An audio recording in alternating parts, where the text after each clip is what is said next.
So continuing on from the first part, we're going to go in now and make the interior so we can get this thing all puffy. So let's pull these patterns, these interior ones off to the side. We want to keep all the edge walls frozen, deactivated, whichever way you want to go. We don't need them at all at the moment. So what we're going to do is this internal tubing structure. We're going to create it just from a simple square. So first of all, we're going to go up and we're going to add on the dimensions again. So you need to make sure everything lines up correctly. So each section times by 4, that's our circumference. So click, draw a pattern, draw it to the shape. I think for the height here, I went with 30. I went with 40, sorry, and again you can adjust this later on if you need to be. This is just a rough start. So split, uniform, now we did this in 4 sections, 1 for each quarter of the circle. Once that's done, again, same process, we're going to draw the interior lines, snaps to the point, double click to close the line. And we are then, once we've done that, we start with the central front section. We're going to get that lined up.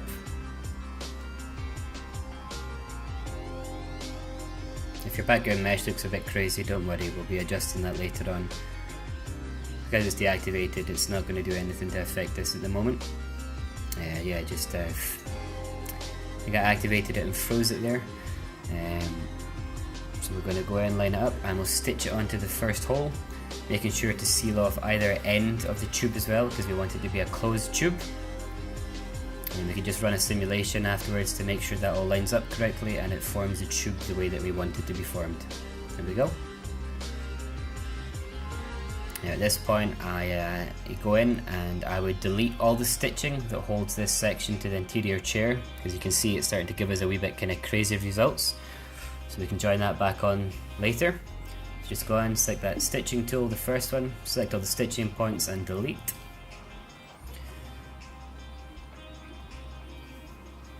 And then go in and unfreeze just the bottom mesh. If we keep the top mesh frozen, that way it won't drop down, it'll stay floating in space. Just get a quick simulation so we can tidy up a bit. And at this point in time, I would freeze those off to deactivate them, and we're going to go in and re-simulate the chair itself as well.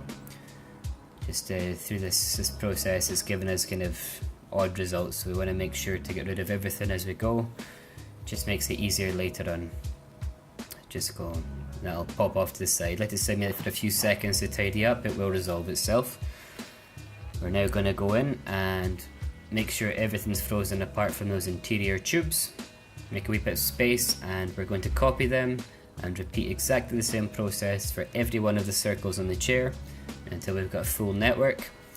And we can then just simulate this again, keep the top piece frozen, unfreeze the bottom part, and that way we'll be able to make sure everything's lined up, there's no reverse stitching, there's nothing crazy going on. And with the top piece frozen, it'll keep it floating in midair. If we don't do that, it'll fall down, it'll interact with the ground plane, and we won't get the result we want.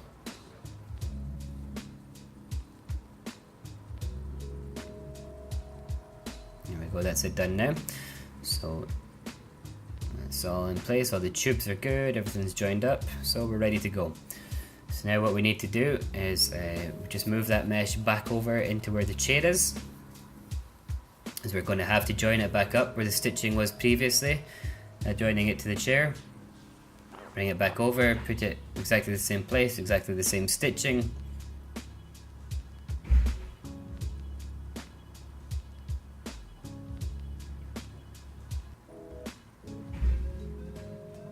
I sometimes find moving the chair up for this part's a bit better, so that the piece in the bottom doesn't have a weird interaction with the ground plane.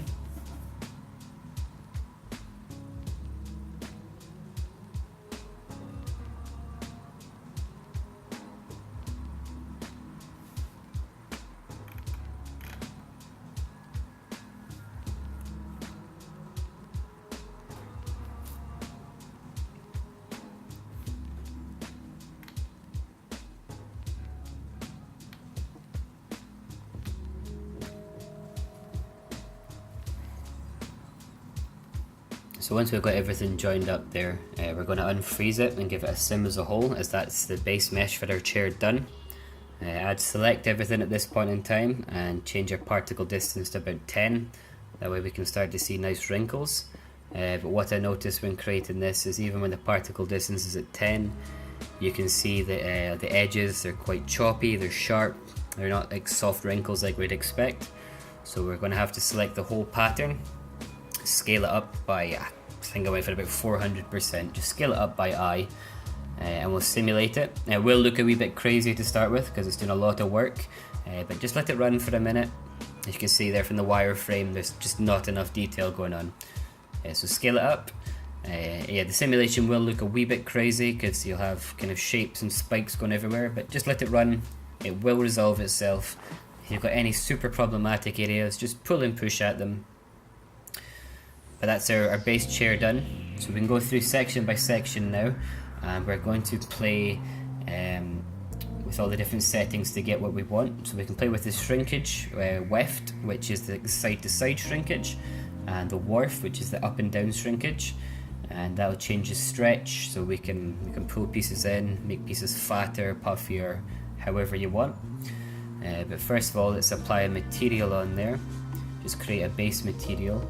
You can go through and play with all of the presets to find something that you're looking for, but for this one I went with the rib knit preset was my final choice. It just gave a kind of the nice folds I was after, nice wrinkles but still kind of puffy and fat.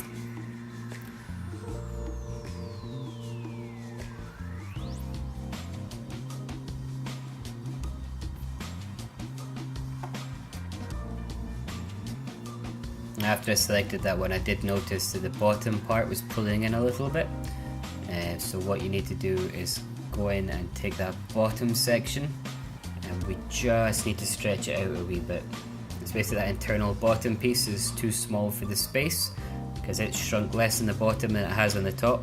So when we uniformly scaled that, it's given us an odd result. So we just need to go in, slightly adjust that section perhaps. It's not so important, but then we select that bottom piece with all the circles on it, and you just want to scale it up just a wee bit. You can do it once or twice and keep simulating until you get the result you want. Sometimes helps as well to pick the whole chair off the ground, so it can drop back down and re-simulate properly without any kind of crazy interactions with the ground plane.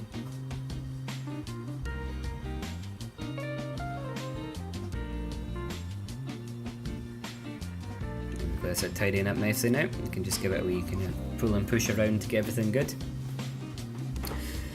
So let's go back to just playing with that weft and warp just to get the effect we want. You can also play with the elastic as well. I normally would put the strength down to about 1.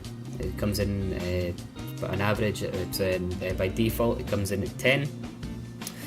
So put that down to 1 because we don't need a strong elastic for this. And if you play with the ratio, that kind of influences how many wrinkles you have. So the higher the number in the ratio, the more wrinkles you will have. But if you're playing around with it and you're finding within about 2 or 3 setting changes you're not getting a result you want, I would just deactivate it. It's not going to change that much, and for something this soft I think the elastic can be just a wee bit too extreme.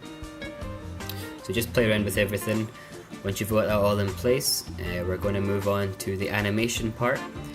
That's really simple, but we need to make sure you have all your materials, presets, everything the way you want. Because the animation, we're just going to use the inflate to create it. So just go ahead and get everything the way you want first of all.